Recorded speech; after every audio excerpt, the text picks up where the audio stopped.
Vous écoutez un podcast de EJR Radio, la radio pour tous.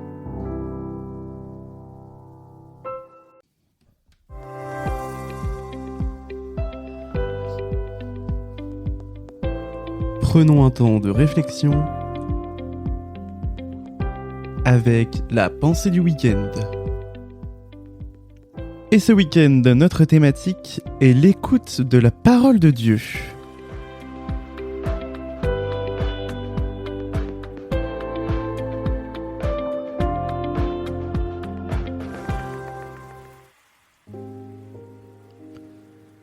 Et nous lisons dans Romains 10 au verset 17.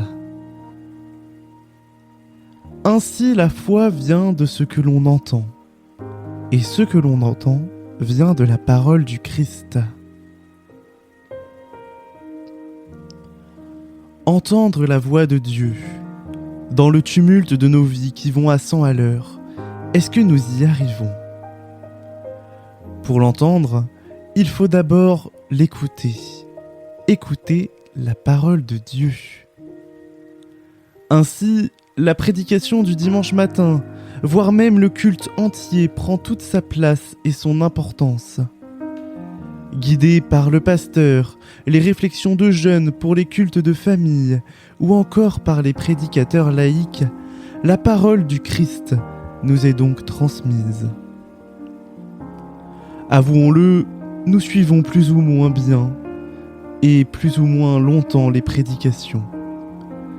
Est-ce que cela veut dire pour autant que nous n'accueillons pas la parole ?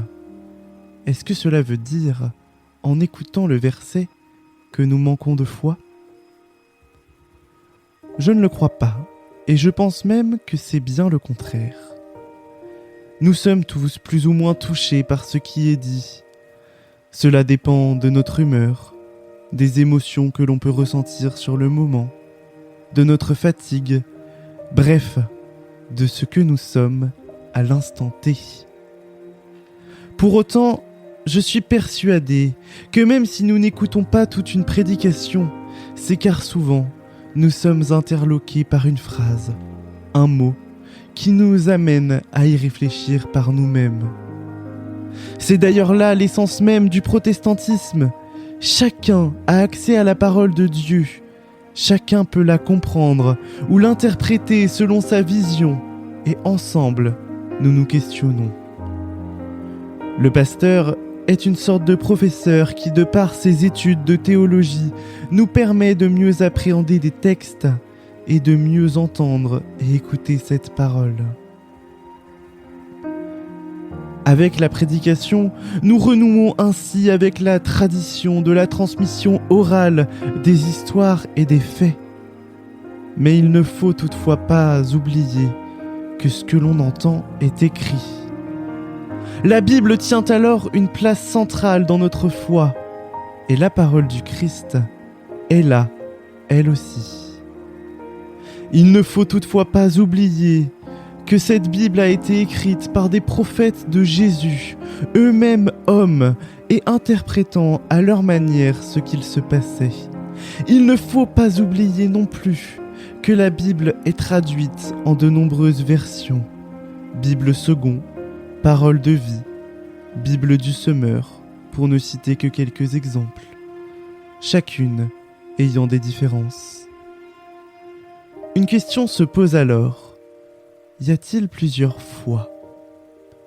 Les paroles que nous écoutons sont-elles différentes ? Oui, il y a des différences de mots, de textes, mais au fond, n'est-ce pas cela qui nous permet à chacun d'entendre ce que Dieu a à nous dire dans le secret de nos cœurs ? La foi est propre à chacun. Dieu nous parle à tous et sème dans nos cœurs les graines qui nous font grandir. L'écoute de la parole de Dieu, l'accueil de cette dernière, la réflexion qui en découle selon qui l'on est, selon notre propre vision, mais aussi et surtout selon ce que Dieu a à nous dire. Voilà ce qu'est la foi. Alors arrêtons de nous quereller sur un mot, une phrase, mais accueillons ce que Dieu a à nous dire. et posons-nous simplement à son écoute. Amen.